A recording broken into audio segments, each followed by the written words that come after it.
समय है, ये समय को संभालना मां बाप का फर्ज है।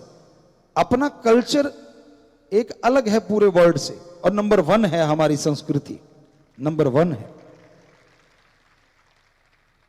हमने समाज को, पूरी दुनिया को अपना कल्चर सिखाना है।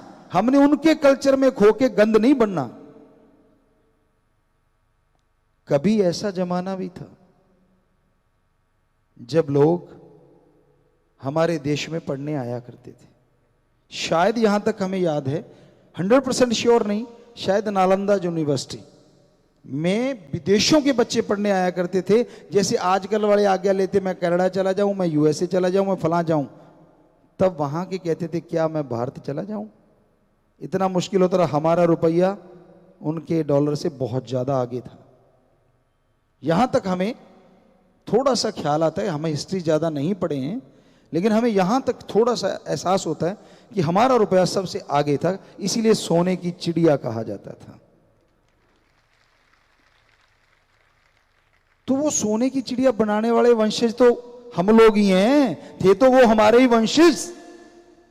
फिर हम क्यों अपने संस्कृति को छोड़ के दूसरों को फॉलो कर रहे हैं? क्यों अपनी संस्कृति छोड़ के दूसरों की तरफ बढ़ते जा रहे हैं?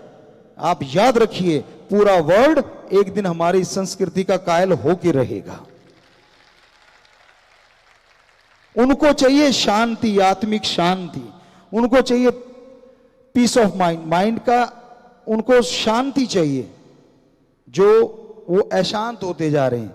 और आप उनको फॉलो कर रहे हैं और वो ढूंढ रहे हैं मेथड ऑफ मेडिटेशन। हमारा गुरु मंत्रा, जिसका नाम मेथड ऑफ मेडिटेशन है, जिसे कलमा नाम, शब्द अलग अलग धर्मों में अलग अलग नाम, वो उसकी तरफ आ रहे हैं और हम उनकी गंदगी की तरफ जा रहे हैं। हमारे बच्चे बहुत सारे, बड़ी दर्दनाक चीज है ये।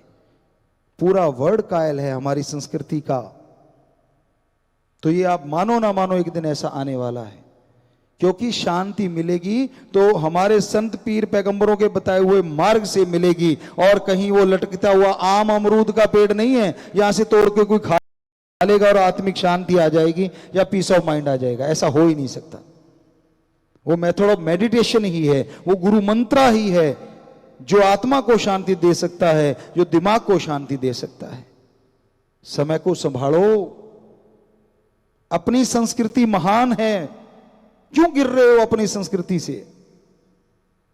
कहते नहीं जी आप तो रूढ़िवादी विचारों के हो। तो आप कौन से विचारों के हो? रूढ़िवादी एक अलग चीज है, पाखंडवाद एक अलग चीज है। स्वस्थ परंपरा हमारी थी। आप समझने में गलती करते हैं। हमसे बहुत बार ये पूछा जाता रहा, अब भी कई बार पूछ लेते हैं, क्योंकि सबसे पहले पवित्र वेद बने। ये तो हर दुनिया का बंदा मानता है कि सबसे पुरातन ग्रंथ हैं तो पवित्र वेद हैं।